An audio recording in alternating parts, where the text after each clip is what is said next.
na compra das vacinas, indícios de corrupção.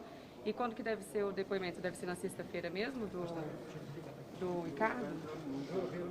Não, sexta-feira nós vamos aprovar hoje desse senhor que deu uma entrevista à Folha de São Paulo, em que ele fala que foi pedindo uma ajuda, foi pedido propina para ele no sentido da compra de vacina.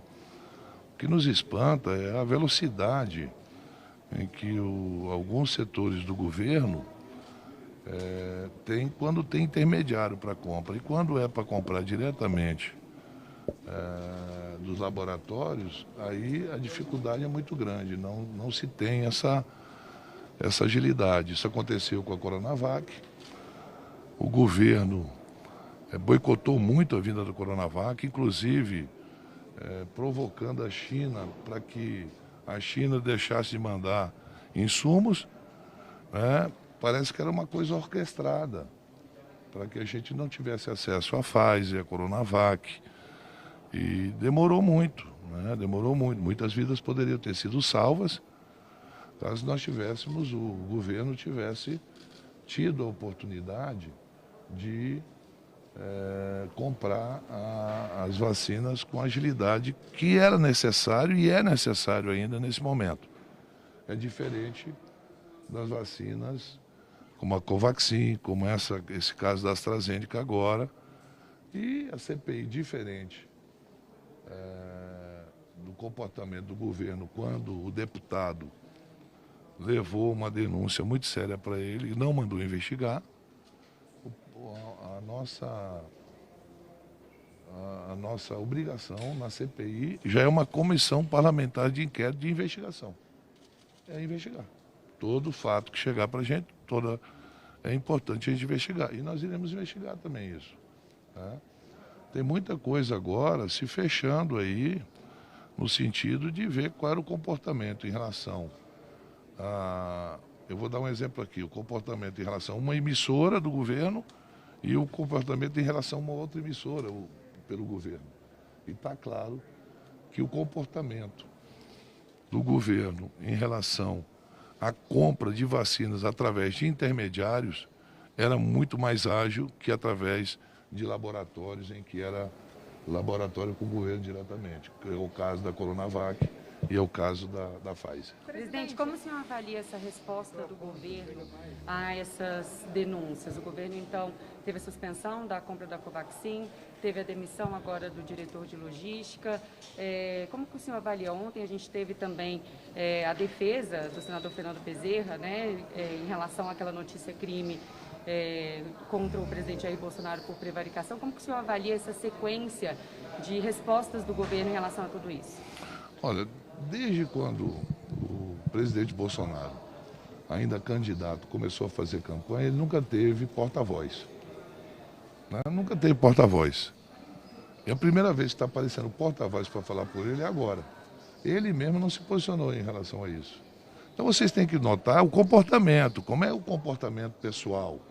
O presidente sempre fez questão de ser o porta-voz do governo dele. Até que tinha um porta-voz, até demitir o porta-voz.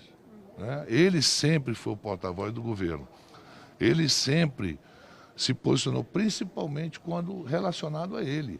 Aí que ele nunca permitia que ninguém falasse por ele. Vocês foram jornalistas, muitos de vocês acompanharam por algum tempo ali a saída do presidente, que ele dava entrevista, até ficar só no cercadinho ali, perguntas que agradam a ele, não tem uma pergunta que o desagrade.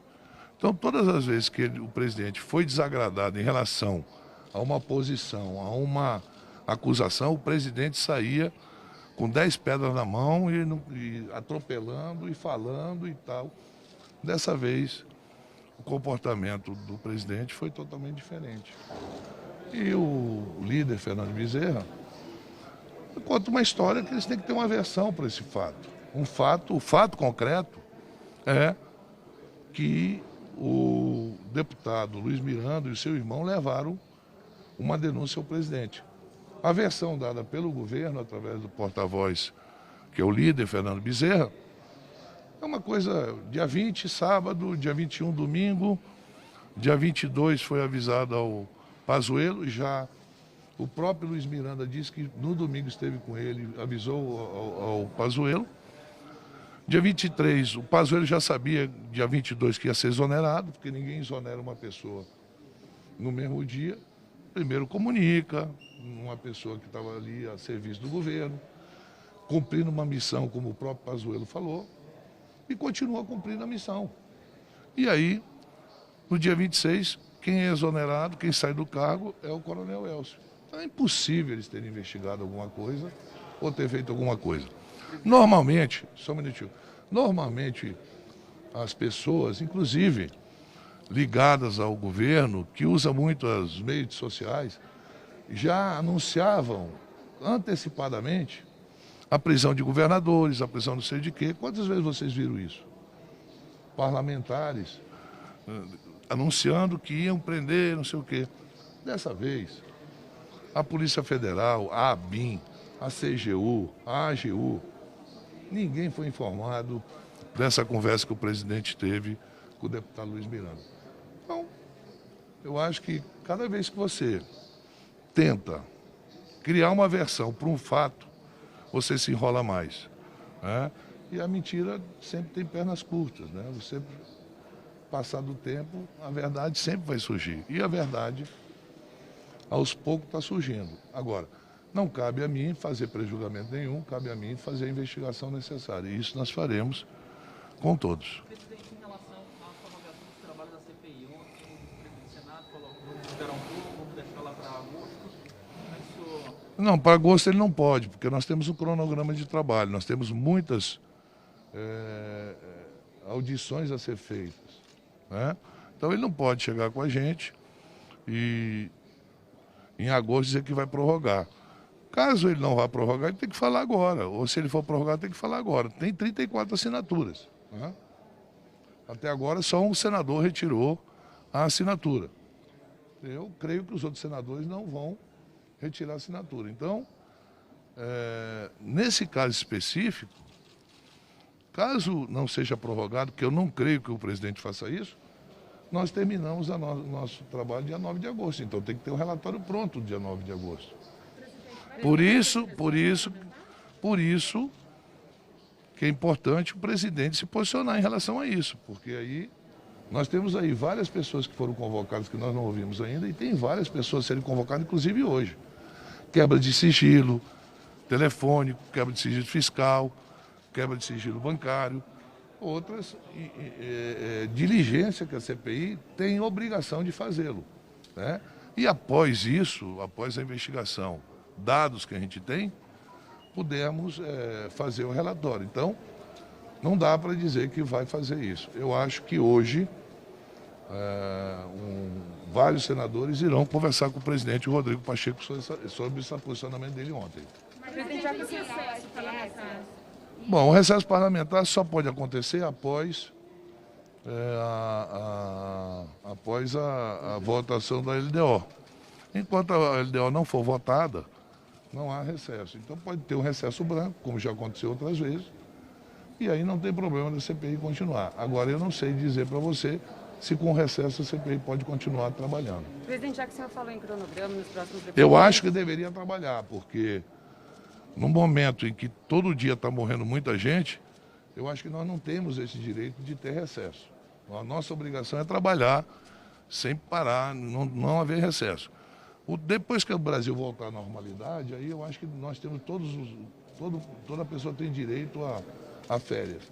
Nesse momento, eu acho que os senadores não têm direito a isso, não. Presidente, já que o senhor falou dos próximos depoimentos, quem que o senhor planeja escutar na semana que vem? Bom, isso aí nós vamos decidir hoje, conforme os andamentos. Veja bem, acredito eu, hoje vai ser votado a convocação do deputado Ricardo Barros. Aí você vai ver quem é que está, além dessas pessoas, quem conversou com esse empresário aí, para a gente ter noção de como foi feito esses encaminhamentos, né? Então, hoje é muito difícil a gente dizer quem que a gente vai ouvir. O próprio Carlos Issa. Hoje eu acho que não haveria necessidade de ouvi-lo hoje. Ricardo Barros semana que vem. Hã? Ricardo Barros semana que vem? Eu creio que sim, já na semana que vem. Creio que sim. E a oitiva sigilosa com o Luiz Miranda está na pauta também. Deve ser votada e quando deve acontecer? Também não sei. Ainda tem o Witzel, que também tem uma diligência para ouvir secretamente. Nada que eu disser para você hoje, amanhã pode mudar ou mais tarde pode mudar muita coisa. Por exemplo, a nossa intenção sexta-feira era ouvir a Carolina, que é da CGU, que está no Ministério da Saúde, que fez o relatório em relação à Covaxin, que ontem a CGU deu uma nota lá, mostrou 5, 4 itens, você está me entendendo? E superficialmente o Ministério da Saúde diz por que está suspendendo. Essa suspensão é para daqui uns dias encerrar o contrato. E aí vamos ver o desdobramento disso. Presidente, em relação ao passaporte do Carlos Wizard que está retido, vai seguir retido? Não, conforme for o depoimento dele, eu não vejo necessidade de retê-lo. Essa suspensão do contrato com a Covaxin é um atestado de culpa? Não, eu acho que não sou eu que vou fazer juízo de valor. É estranho. O Brasil precisando de vacina, se está tudo correto, por que suspender? Presidente, especificamente sobre a denúncia do representante de uma farmacêutica de que havia cobrança de $1 por dose. Qual a visão do senhor sobre isso? Eu tenho que investigar, eu não faço juízo de valor e nem prejulgo. Essas coisas, olha, vou dizer uma coisa. A vida ensina a todos nós a ter cautela, tá certo? Como já dizia lá atrás, né? Cautela e caldo de galinha não faz mal a ninguém, né? Você já viu caldo de galinha fazer mal a alguém? Não. Então, cautela também não faz mal a ninguém. O papel nosso é não se alvoroçar, não é achar que nós encontramos a saída para a crise numa simples entrevista que uma pessoa dá. É importante a gente investigar. Tem dados aí, dados que eu li ontem numa matéria da jornalista da Folha, da Constança Rezende, em que ele jantou, almoçou com várias pessoas do governo. Então, vamos investigar, vamos saber quem estava lá, o que estavam fazendo lá.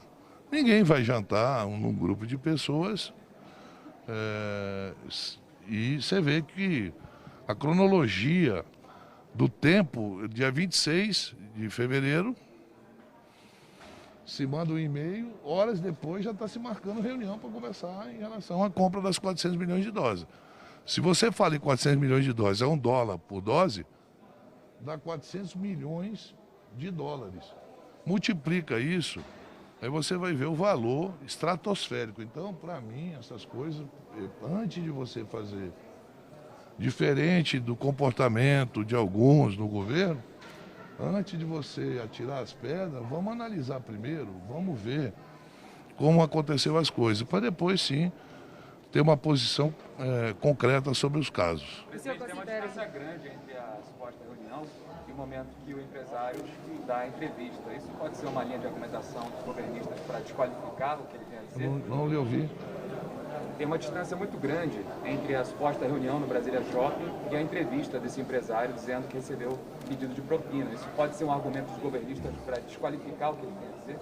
Não, lógico, eu também não estou qualificando a entrevista dele, veja bem. Não estou desqualificando nem qualificando, eu não estou dizendo que o que ele disse é verdade ou não. O que eu falei para vocês, antes de qualquer fato ser exposto à sociedade, nós temos que investigar. Nós não podemos chegar a sair atirando a pedra assim, não. Tem que ter cautela. A cautela é necessária nesse momento. Qualquer erro de comportamento, de encaminhamento da CPI, perde-se credibilidade. Nós não temos o direito de errar, tá certo? Nós não temos o direito de errar. A CPI não pode errar. Até agora, ela tem tido um comportamento assertivo, mas um erro tudo pode se perder. O senhor considera que esses indícios de corrupção na compra de vacinas agora são o novo principal foco de investigação da CPI? Sim, não tenha dúvida nenhuma. Serão. Esses depoimentos, por exemplo, como o Felipe Barros, perderam a importância importância? O Assim? de hoje, por exemplo? Não é questão de perder a importância, eu acho que você vê que ela é muito dinâmica, né? E são coisas, são fatos que vão aparecendo e a gente não sabe o que vem daqui a pouco. Então, é normal. Uma investigação, ela começa de uma forma. A gente sabe quando inicia. Agora, como vai terminar, aí só Deus. Mas o senhor acredita que hoje vai vir Carlos Wizard por conta dele supostamente participar desse gabinete Sim, paralelo? o gabinete Essa paralelo, investigação já tá também em vencida relação ou não? à vacina que eles estavam negociando, em relação à propagação que ele fez em vários vídeos de tratamento precoce, uma série de coisas, e a passagem dele pelo Ministério. Deixa eu ir lá, pessoal. Presidente, só uma última coisa rapidinho. Pode perguntar. Surgiu uma informação ontem de que o Ricardo Barros teria negociado um cala-boca pro Miranda. Recebeu Isso deve ser propina. investigado também, né, presidente? Otto! Ei, Otto! Otto! Baiano! Que é você? Tudo bem, filho? Tendo uma movimentação aqui agora, é o presidente da CPI, Omar Aziz. O senhor vai responder o que foi perguntado? O senhor está pensando? Como? O senhor vai responder o... Surgiu uma informação ontem de que o Luiz Miranda teria recebido uma oferta de uma espécie de cala-boca de 6 centavos por dose de vacina. Enfim, o senhor também vai investigar esse fato? Ele depois desmentiu no Twitter dele, né? Mas hoje pelo menos nem confirmou a história, né? Ah, não sei. É o seguinte, se ele confirmou a história, e por que ele não falou também? O que você espera dessa oitiva secreta com o Luiz Miranda? O que vocês esperam? Quem falou que tinha muita coisa para falar foi o deputado, que o irmão dele tinha muita coisa para nos contar. Além do que ele já falou aí. Além do que ele já falou. Vamos ver, né? Vamos esperar aí. E o senhor já sabe qual dia vai ser aquela oitiva sigilosa com o Witzel? Já tem data? Eu acho que será semana que vem. Vai ouvir. Vamos tentar ouvi-lo, mas vamos primeiro fechar algumas coisas para depois ouvi-lo. O que parece é que existia uma ordem direta para o segundo escalão, viu? O que está parecendo é isso. Obrigado, presidente.